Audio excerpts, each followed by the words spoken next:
Hey, this is Milo, and for my new recreational experience, I chose to try out stand-up paddleboarding, more commonly known as supping. It involves a large body of water, a long board similar to the one used for surfing, a long paddle, and a somewhat decent sense of balance, and a big appetite for adventure. So the theory behind why I engage in paddleboarding is probably best fitting to the compensation theory.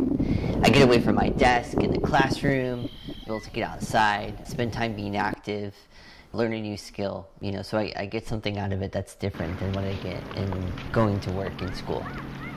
The motivations that inspired me to go paddleboarding, it was just fun and exciting. It's definitely a challenge, learning how to paddle. The freedom to explore, I can go far beyond any motor-powered boat, which is kind of a lot of fun. Learning the new skill of paddling, exploring new places like Lake Pleasant and Tonto National Park, the Salt River there. That's a lot of fun. It's an enjoyable way to stay in shape. I don't even realize that I'm working out. It's a great core workout. So paddling can also be really relaxing at times because it's like usually 10 foot long. I'm able to comfortably take a nap on it and just kind of drift, cloud watch, watch the hawks or whatever circling above. And the farther out I go, the more I feel like I'm escaping the day-to-day stresses that I've left behind. So there are many motivations behind why I go paddleboarding. The benefits of paddleboarding include mostly intrinsic, as they're supposed to be, right? It's a sense of accomplishment from the physical aspect of it. Wow, I paddled this far out. It makes me feel really good about it. Being out in the water and having the freedom to choose where I go is also really stimulating and exciting for me. And then, of course, gaining a new knowledge of how to paddle and the different bodies of water there are. There are like lots of canyon lakes and things that I can explore. There's so many different paddling techniques, learning to turn really quickly without falling off, things like that. It's just really exciting to be able to try those things out and learn them. Alright, so enough about that. If you would like to try out paddleboarding, there's a couple of different things that you can do locally. Some of the big places that rent out paddleboards are actually right off campus at Tempe Town Lake. The other one that's closer to West Campus and is more of a drive, but is really great as far as the scenery if you really want to get out there and outside of the city, is Lake Pleasant. There's a guy named Brock up there that rents out paddleboards and actually does lessons if you're needing to start with a clean slate.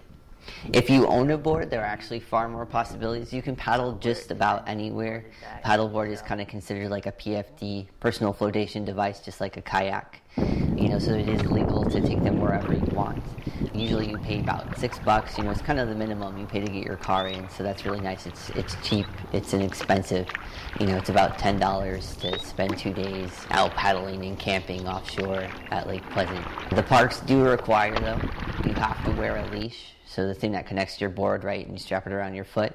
You either have to wear that all the time or you have to be wearing a life jacket, right, a PFD. You can obviously wear both. I don't swim very well, so I wear both.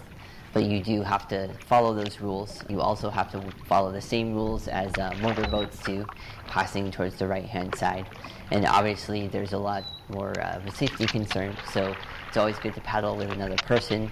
And if you have to cross a large body of water, you cross at the narrowest point. Make sure you're standing up and that you're visible, and you do it as quickly as possible, watching for, boats and tubers and things, because that could be really bad if you end up getting run over by one of those. So if you're looking to check out a new recreational activity, I would give stand-up paddleboarding a try. I really enjoy it, and I think you're going to too. Whether you just want to try it out just to stay in shape, maybe you want to fight the current for a couple hours at the Salt River, or you could spend a few days exploring and offshore camping at one of the canyon lakes. Lake Pleasant is probably the closest. There's a couple out in the Superstition area. So get out there, grab a paddle, and see what you think.